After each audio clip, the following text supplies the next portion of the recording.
Gente, eu não sei vocês, mas eu confesso que eu tô extremamente cansado nesse final de ano, né? Vai chegando esse tempo e a gente não vê a hora de poder parar um pouco.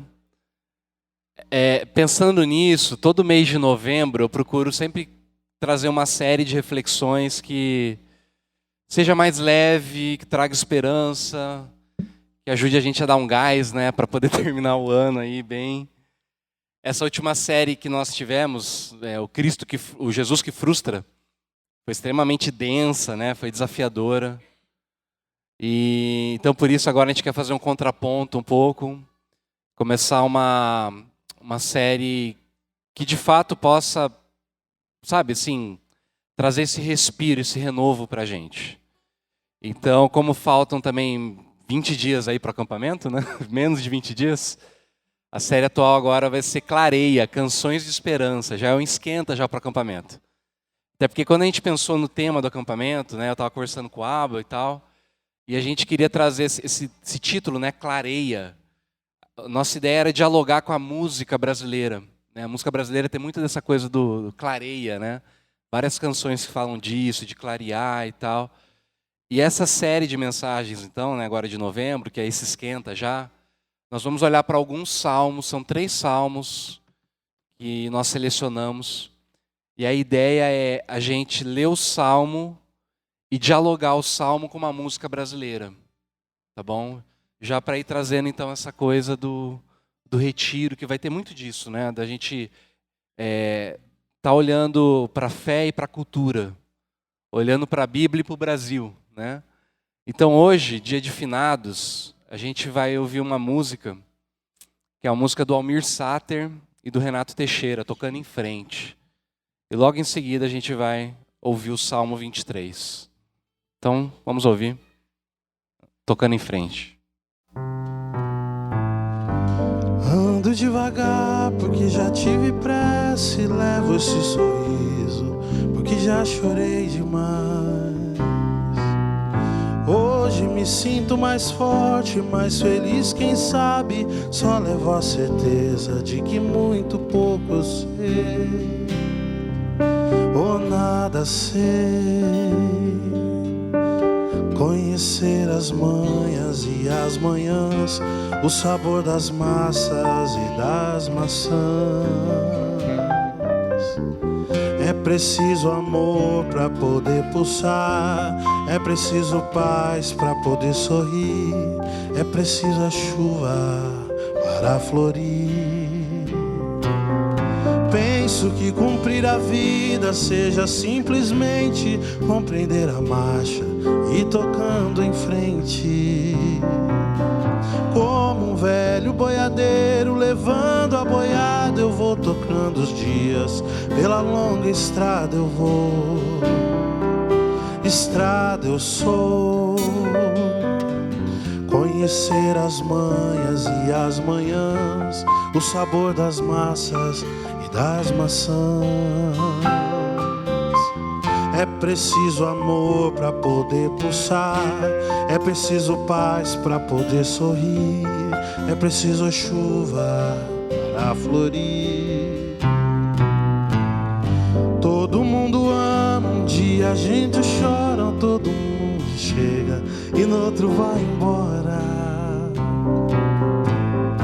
Cada um de nós compõe a sua história e cada ser em si carrega o dom de ser capaz de ser feliz.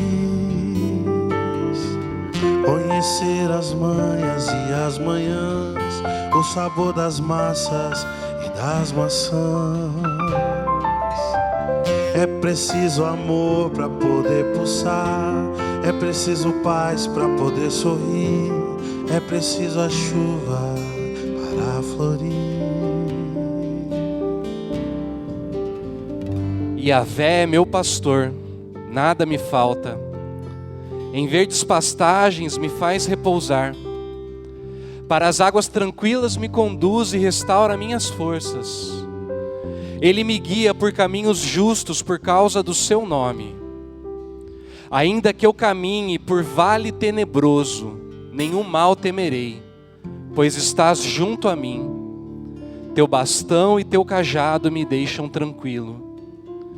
Diante de mim preparas a mesa à frente dos meus opressores. Unges minha cabeça com óleo e minha taça transborda. Sim, felicidade e amor me seguirão todos os dias da minha vida. Minha morada é a casa de Yahvé por dias sem fim. Essa é a palavra de Deus. Vamos orar de novo? Pai, nós te louvamos, ó Deus, porque o Senhor pôs poesia, ó Pai, no coração dos homens, pôs beleza.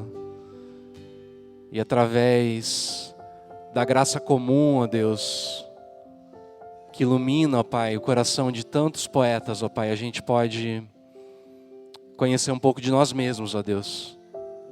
E conhecer um pouco mais de Ti também, ó Pai. E nós te louvamos pela Tua palavra, Deus, que o Senhor colocou no coração do rei Davi, ó Deus. Pedimos que o Senhor fale conosco nessa manhã. Em nome de Jesus. Amém. Amém.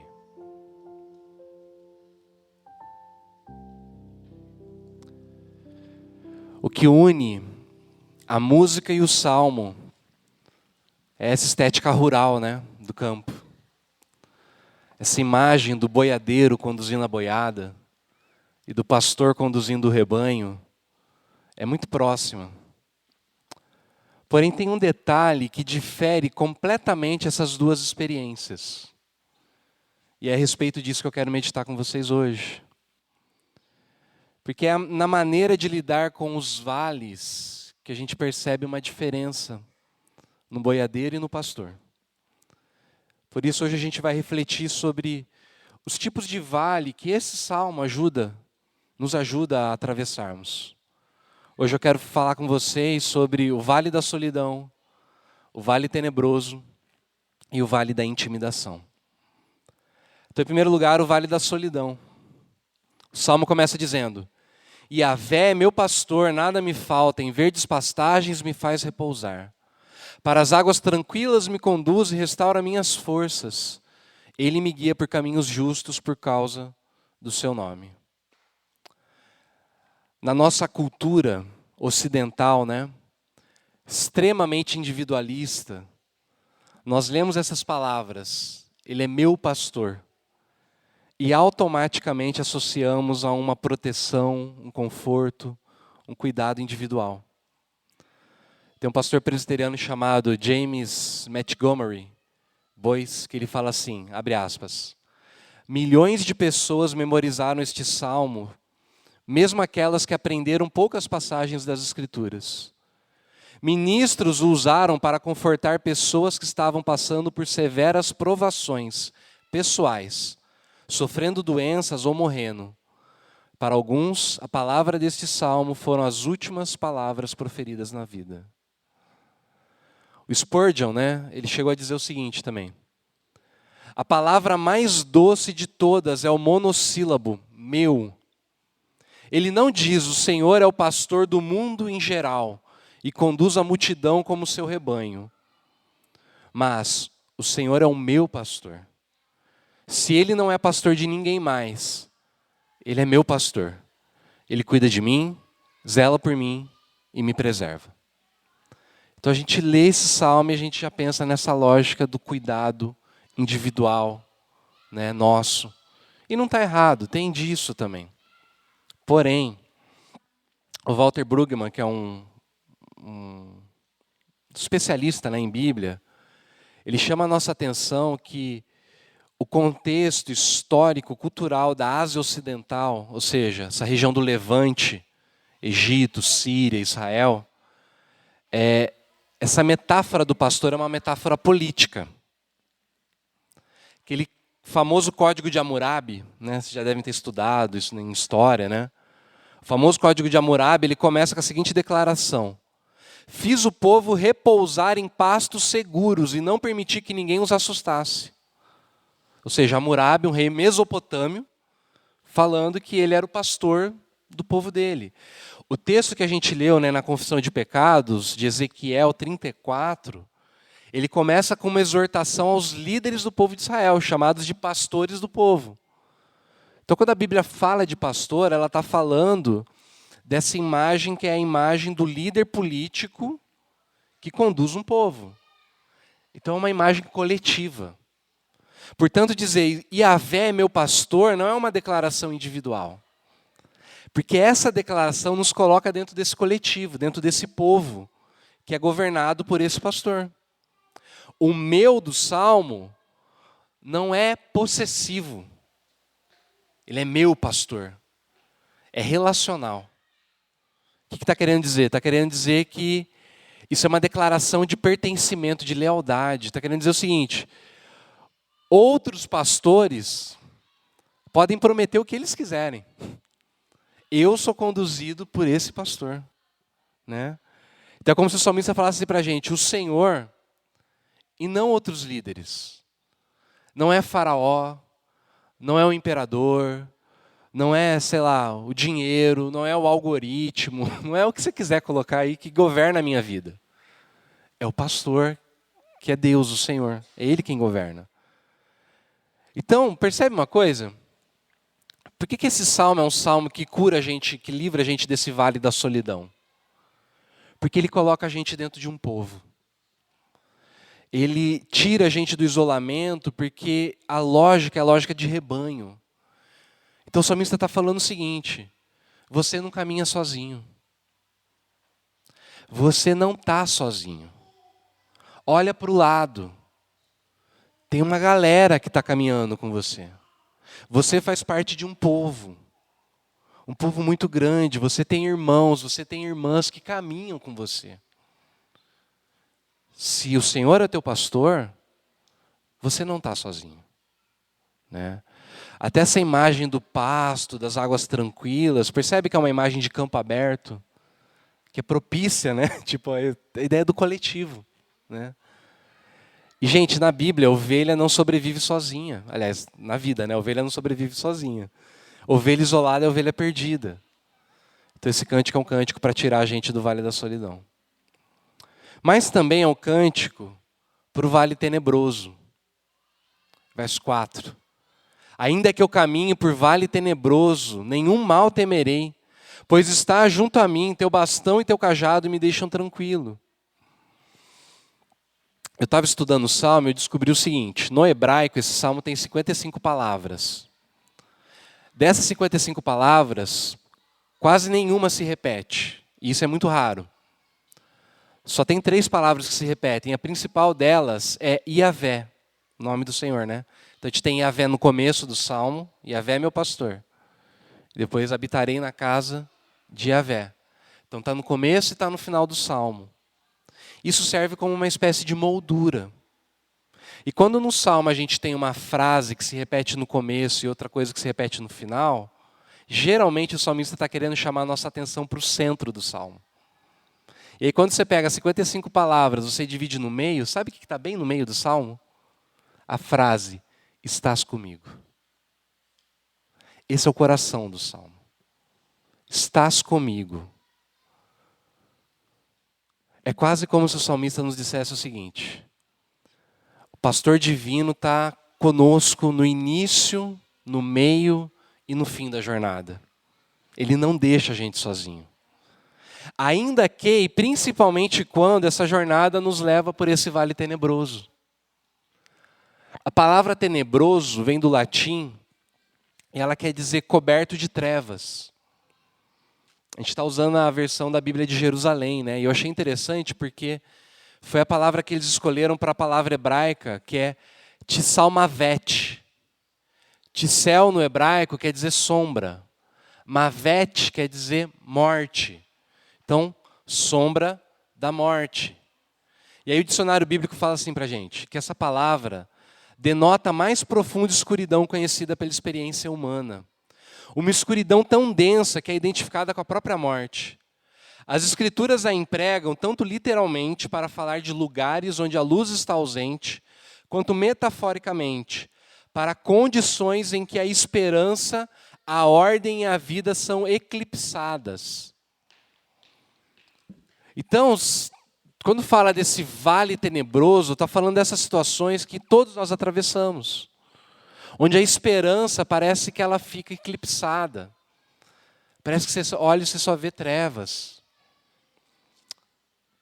Aquelas situações de luto, de perda. Para alguns de nós, são situações de talvez divórcio, uma traição, uma doença, um acidente. Coisas que sobrevêm sobre a gente fica perdido, desnorteado. Para outros, são situações silenciosas, né? Aquele momento que você não consegue dormir à noite, sabe? Você perde o sono e não dorme de jeito nenhum. Aquele cansaço que parece que não passa nunca. Dá um desespero. Aquele medo que você começa a ter do amanhã, né? Do que vai acontecer no futuro. Nesses momentos, a gente tem vontade de acelerar, né? A gente ora e fala assim, Senhor, me tira logo disso.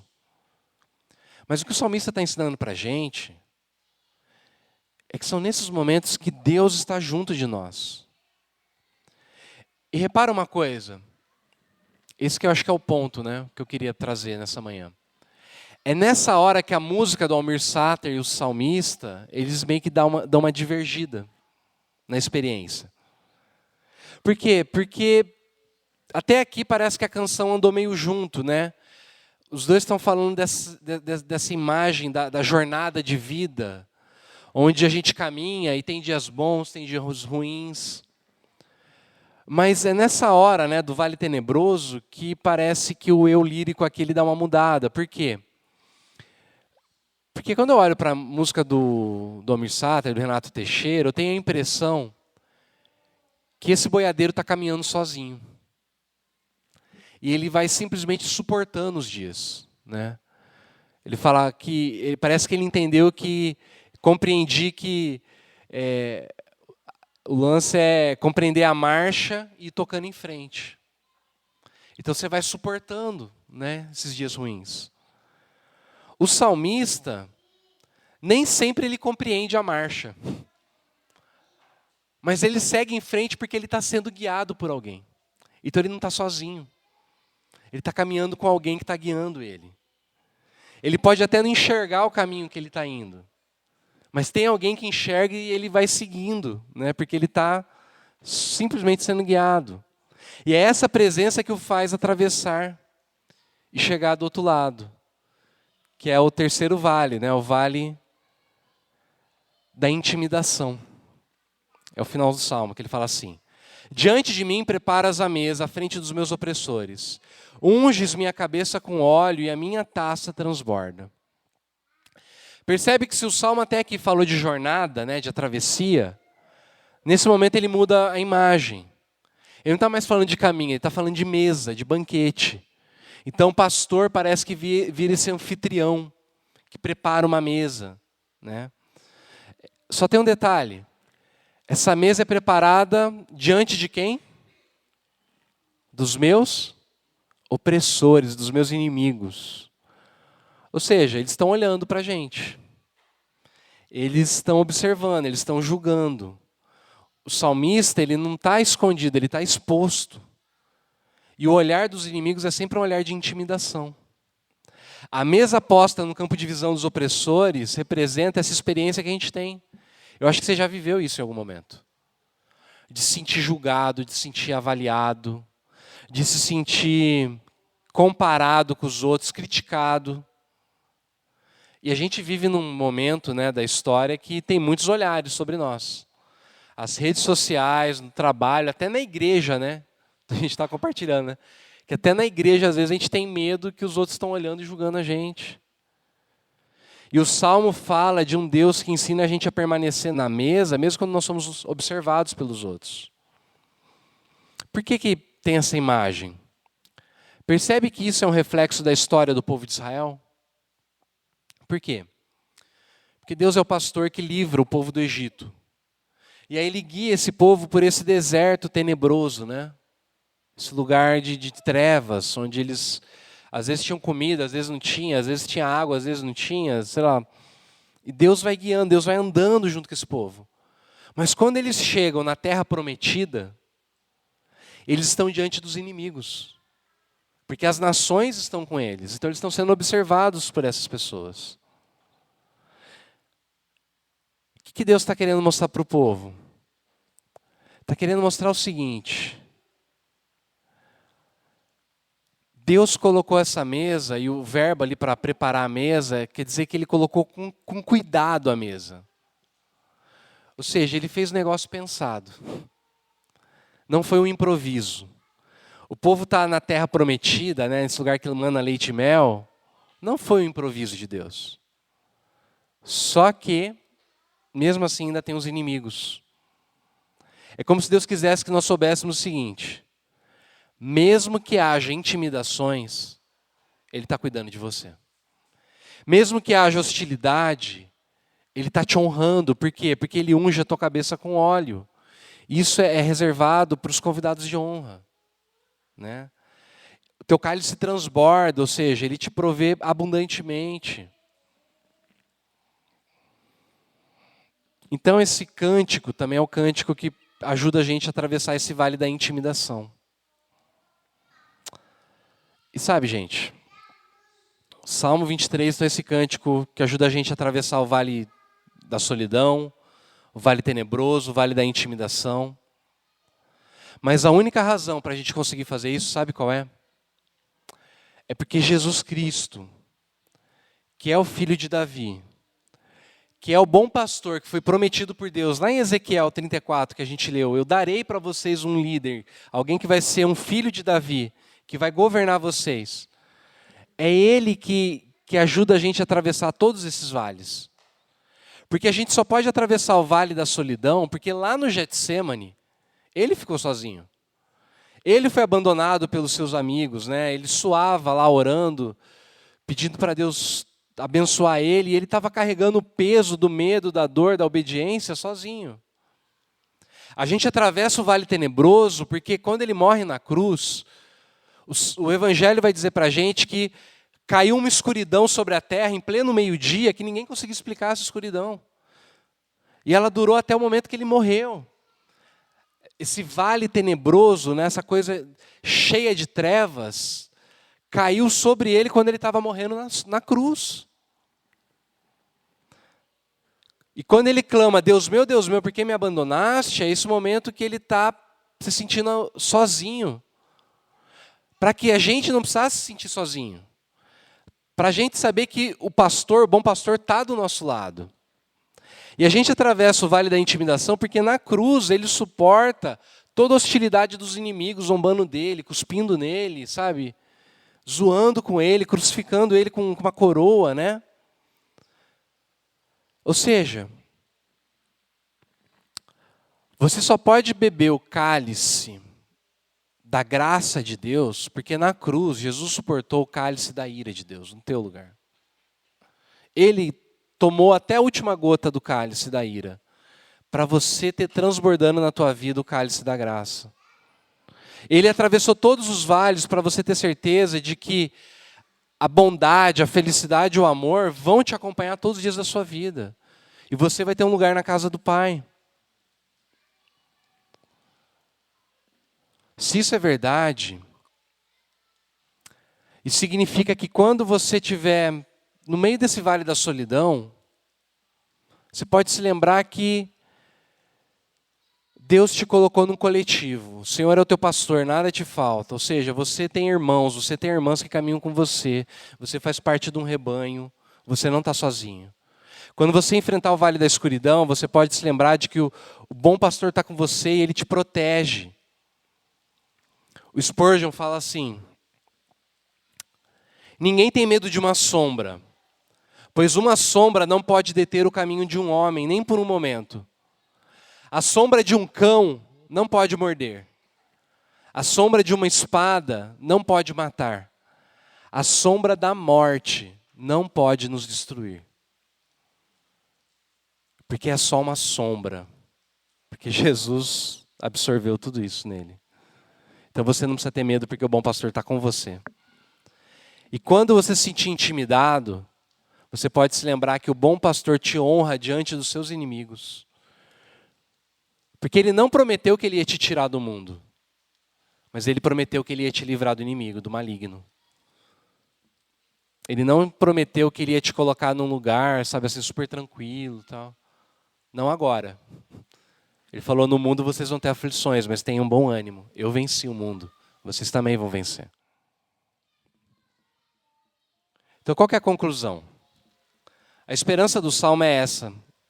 Não que o vale vai desaparecer, mas que o bom pastor vai continuar com a gente. Percebe que a canção do Almir Sater é quase uma oração, né? É uma oração de quem aprendeu com a vida, de quem já chorou, já perdeu, e agora segue em frente. Tanto o boiadeiro quanto a ovelha do Salmo, eles caminham, mas um caminha sozinho, o outro caminha acompanhado. Sabe o que o boiadeiro precisa aprender com o salmista? Eu queria acabar com isso. O boiadeiro que precisa aprender com o salmista é o seguinte, que é na presença do bom pastor, só na presença do bom pastor, que você de fato pode conhecer o sabor das massas e das maçãs. Porque é na mesa que Ele prepara para a gente que tudo ganha sabor. O pão, o vinho, a vida, a massa, a maçã, tudo isso ganha um sabor novo quando Ele prepara a mesa e a gente se senta. Então eu quero convidar você a vir, se sentar, receber, porque nessa mesa Deus reparte com a gente o pão, o tempo, a esperança, a promessa de que Ele está conosco todos os dias da nossa vida.